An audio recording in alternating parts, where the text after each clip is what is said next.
Eu hoje vou abordar um pouco mais de um clássico extremamente importante, que é o Émile Durkheim. E ele é considerado o precursor, alguns denominam de pai da sociologia acadêmica.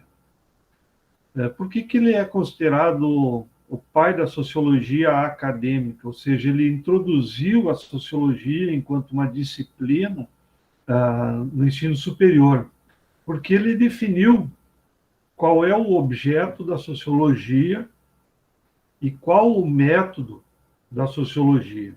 Então, como eu falei no encontro passado, né, o Emil Durkheim, ele queria obter uma resposta a nível intelectual em relação à crise social que vivia aquela sociedade, né, do segunda metade do século XIX e início do século XX. Ele tinha, portanto, uma preocupação com a estabilidade da ordem social. E exatamente por ter essa preocupação, ele colocava o desafio para a sociologia de entender os mecanismos de funcionamento da sociedade. Então, essa preocupação com a sociedade do seu tempo, com a ordem social, advém dessa situação de crise que, para ele, é decorrente de uma fragilidade moral. Ou seja, para ele, todo o problema daquela sociedade não era de natureza econômica, mas sim da fragilidade moral, que é aquilo que vai orientar, né, o comportamento dos indivíduos. E essa preocupação com essa moral, ela tem a ver com a predominância daquilo que ele chama de necessidade da prevalência da consciência coletiva. Ou seja, daquele conjunto de crenças e sentimentos que fossem compartilhados pela maioria da sociedade. Porque na medida em que essa consciência coletiva, essas crenças, esses sentimentos fossem compartilhados pela maioria da sociedade, a gente poderia obter uma harmonia social. Né? Por quê? Porque a consciência individual ficava subordinada à consciência coletiva. Então, isso, né, vai criar as condições de uma harmonia social e, portanto, superar essa chamada crise moral. E como isso se daria? Se daria através da revalorizar instituições que poderiam desempenhar um papel importante nessa integração e coesão social, né? Porque essas instituições, elas vão ajudar a consolidar um conjunto de regras estabelecidas. E isso evidencia, né, aquela ideia de Durkheim de que a sociedade é quem molda o comportamento, as atitudes, as ideias, né, das pessoas. Então, para ele, a consciência coletiva ela é anterior ao indivíduo, né? Então, o indivíduo, como um ser social, ele é socializado a partir desta consciência coletiva que é externa a ele e que deve ser imposta a ele. Né? Então, por isso que a gente diz que a preocupação de Durkheim, né, é com a estabilidade da ordem social. A gente diz que o interesse prático é obter respostas a essa crise de ordem moral. e contribuir para que essa crise de ordem moral fosse superada. Porque, na medida em que prevalecesse a consciência individual sobre a coletiva, indivíduos deixariam de seguir a orientação moral geral. E isso iria perturbar a ordem social. Essa a sociologia de Durkheim e talvez as contribuições importantes dele para que a sociologia se tornasse uma disciplina acadêmica, como eu falei no princípio, né, é estabelecer o objeto, né, ou seja, aquilo que a sociologia deveria estudar e qual o método que a sociologia deveria estudar, né, esse seu objeto. Então, para ele, né, ele escreveu uma obra que se chama As Regras do Método Sociológico. Ele define que o objeto da sociologia são os fatos sociais, né? O que são os fatos sociais? É o modo de pensar, é o modo de sentir, o modo de agir de um grupo da sociedade. Portanto, né, é como o comportamento desses grupos sociais, né, ocorre, né? E aí é importante destacar que a maneira de sentir, pensar, agir, que são os fatos sociais, devem se apresentar aos indivíduos como algo exterior, ou seja, como algo que independe da vontade individual, né? Um exemplo de algo que independe, né, da vontade individual, os costumes, né? As leis, elas são anterior, portanto, ao indivíduo e elas acabam se tornando uma consciência coletiva, né? Mas, ao mesmo tempo que ela deve ter como característica ser exterior, os fatos sociais eles são coercitivos, ou seja, as pessoas se sentem obrigadas a seguir aquele comportamento estabelecido, né? Porque caso não seguir aquele comportamento, né, aquela forma de agir comum ao grupo social, elas são excluídas, elas são aleijadas, ou, no caso das leis, né, tem as penas, tem as sanções.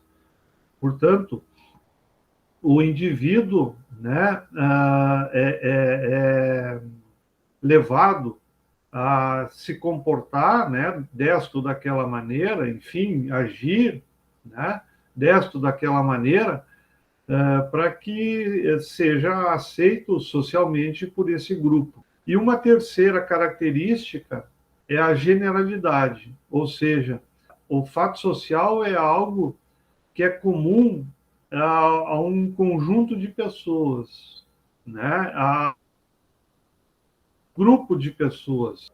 A gente, por exemplo, vê muito isso, né? Com relação à moda, né? Então, digamos assim, num determinado período, eu vou usar esse ou aquele estilo de roupa, vou ouvir esse ou aquele gênero musical, né? Ou, por exemplo, um arquiteto, ele vai projetar uma obra, ele segue alguns padrões que são estabelecidos, né, que condicionam, né, essas opções dele, né?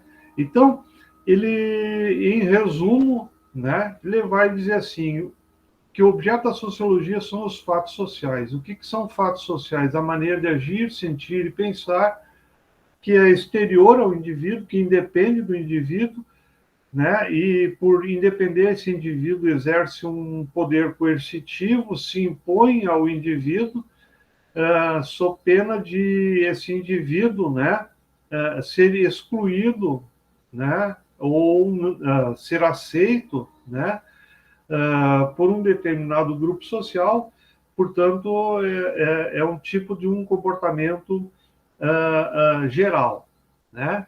Então, este é o objeto da sociologia. De um estudo que Durkheim fez, é o suicídio. Ele escreveu uma obra, né, em que ele vai analisar as taxas de suicídio, né, em diferentes grupos sociais, né? E aí ele vai classificar basicamente em 3 tipos de suicídio, né? O suicídio egoísta, né, que as pessoas se suicidam em razão da falta de estarem inseridas, integradas a um grupo da sociedade, né? Exatamente por se sentirem dessa forma não integrada, né? Cometem ou são levadas a cometer o suicídio, que é o suicídio egoísta. E ele vai classificar o suicídio altruísta, né, quando o indivíduo desaparece, as suas vontades deixam de existir, o que prevalece é a vontade do grupo. Então, esse indivíduo, ele, como não tem respeitado a sua individualidade, ele comete um suicídio que ele chama de altruísta, né? Por exemplo, alguém que vai para a guerra lutar por uma causa que acredita, e aí ele se torna um homem-bomba. Ele, então, em função desse bem coletivo maior, né, ele vai, enfim, né, cometer o suicídio, né?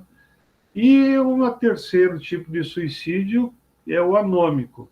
E esse é o tipo de suicídio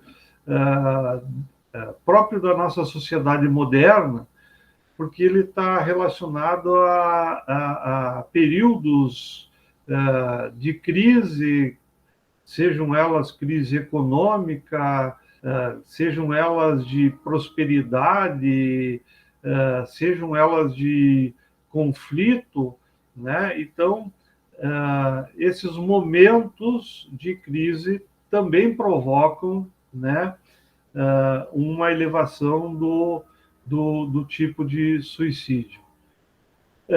E por que eu estou falando isso? Porque esses 3 tipos de suicídio, conforme Durkheim, elas são determinados pela forma como o indivíduo está integrado à sociedade.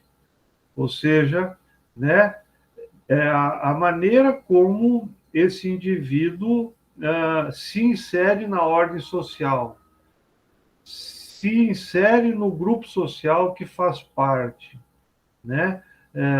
Como esse indivíduo assimila essas regras. Portanto, esse fenômeno do suicídio, que é um fenômeno individual, ele tem para ele causas que são fundamentalmente causas sociais, ou seja, são externas ao próprio indivíduo.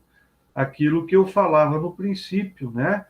Que os fatos sociais são exteriores, né? Essa maneira de agir, sentir e pensar, ela se impõe externamente a esse indivíduo e que leva que um fenômeno tão individual seja causado por fatores externos, né? Então, esse é um exemplo, né, de como Durkheim ele vai trabalhar esta relação entre consciência individual e consciência coletiva. Ou seja, na medida em que a consciência coletiva elimina completamente o indivíduo, isso pode provocar suicídio, né? Ou digamos assim, altruísta, ou na medida em que a vontade do indivíduo se sobrepõe à vontade coletiva, isso gera uma falta de integração social e que pode levar a um suicídio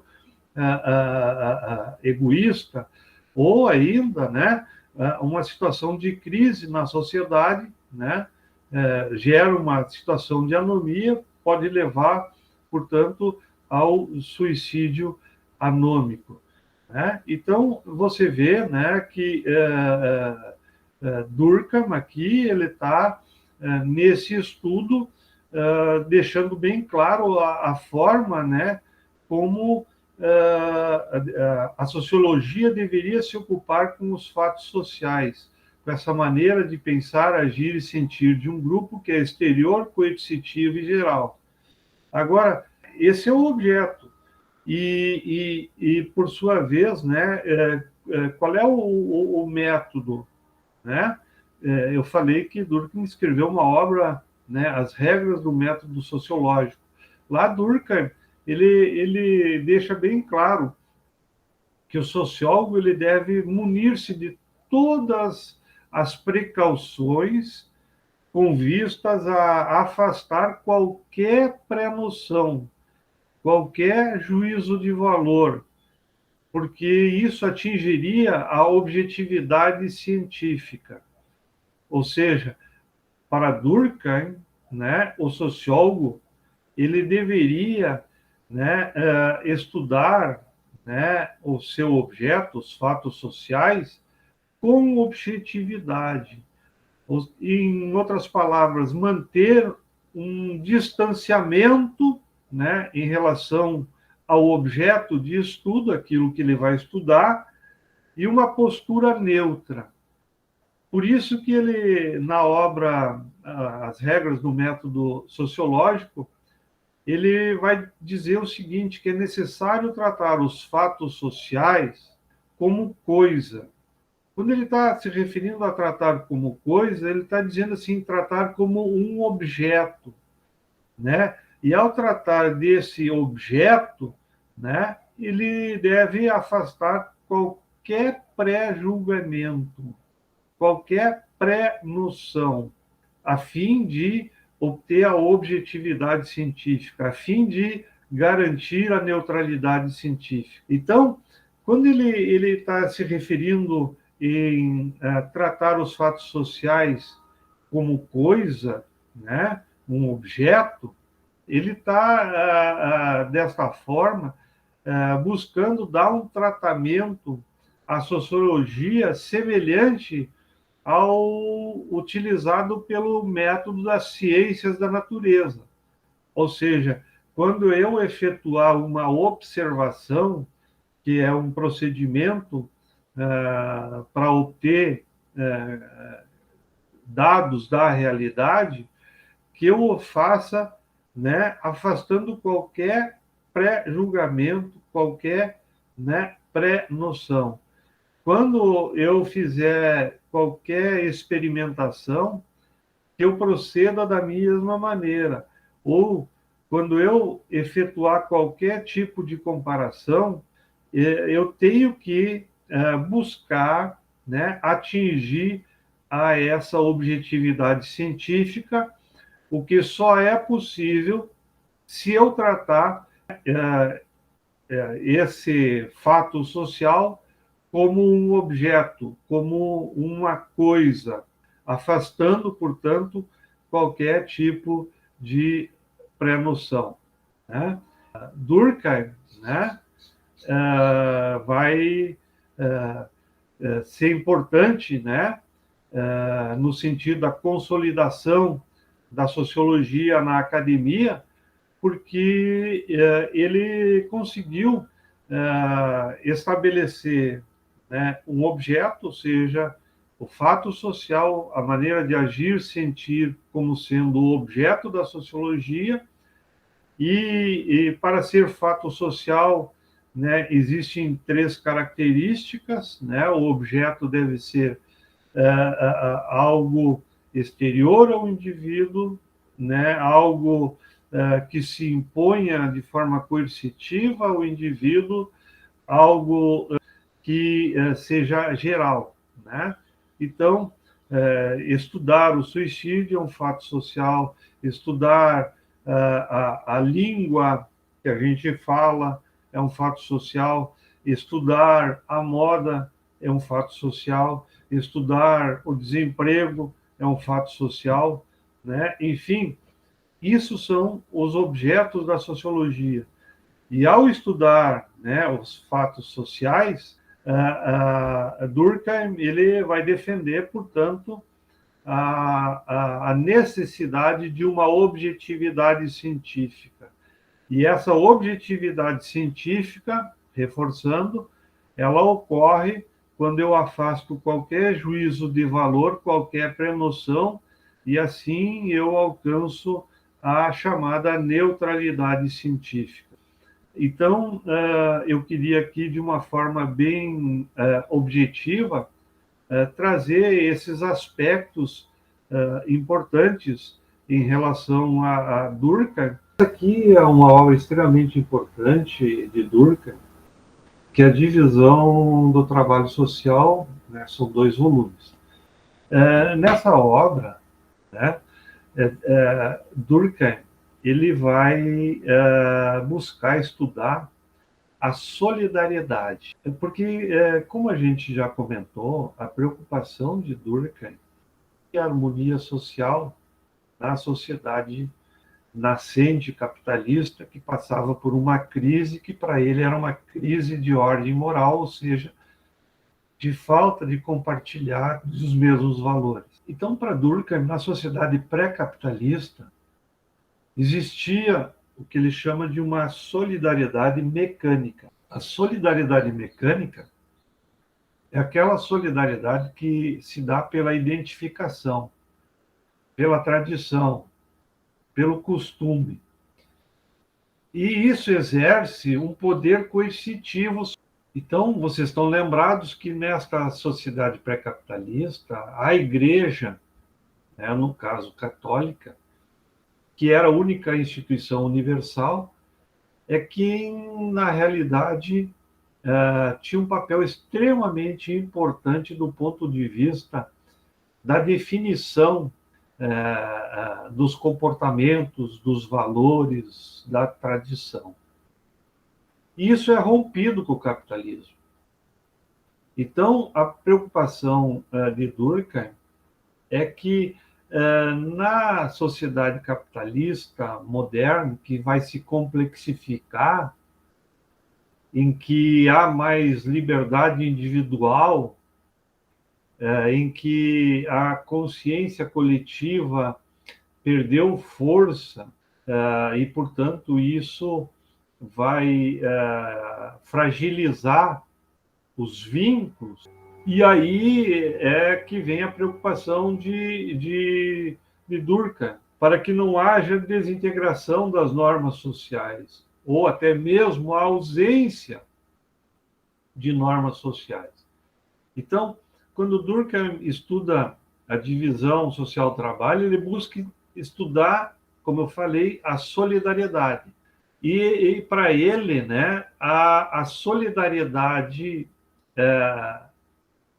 no capitalismo vai ser a solidariedade orgânica, ou seja, aquela solidariedade que tem origem na divisão do trabalho, porque ela causa a interdependência entre as pessoas, e ao gerar a interdependência entre as pessoas, garante uma relação menos conflituosa.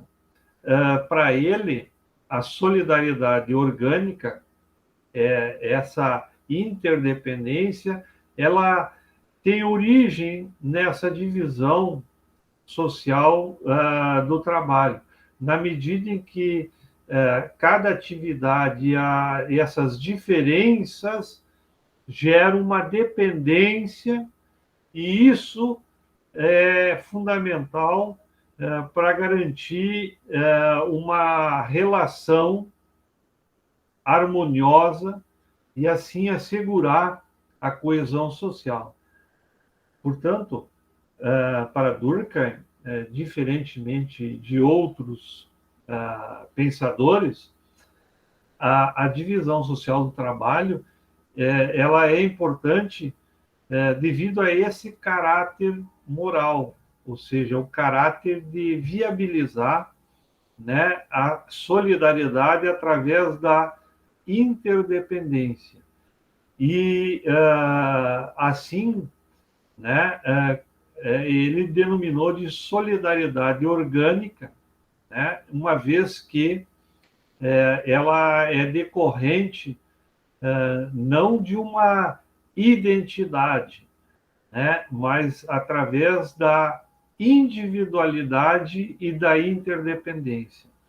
Então, para Durkheim, a instituição universal, né, que vai viabilizar, né, esta harmonia social, esta solidariedade orgânica, é a divisão social do trabalho, né? Já que não se tem mais, né, uma instituição forte, poderosa, universal, como era a Igreja na Idade Média, que fomentava a solidariedade mecânica através da identidade, da tradição e dos costumes, né? Em resumo, era isso que eu queria trazer para vocês, porque é muito importante vocês entenderem que solidariedade mecânica é a solidariedade via identidade de uma sociedade pré-capitalista, baseada em costumes, e a solidariedade orgânica é baseada nessa diferenciação que gera uma interdependência que é própria da divisão social do trabalho, que ele dá origem à solidariedade orgânica. Por que eu estou enfatizando isso? Porque é muito comum cair isso em provas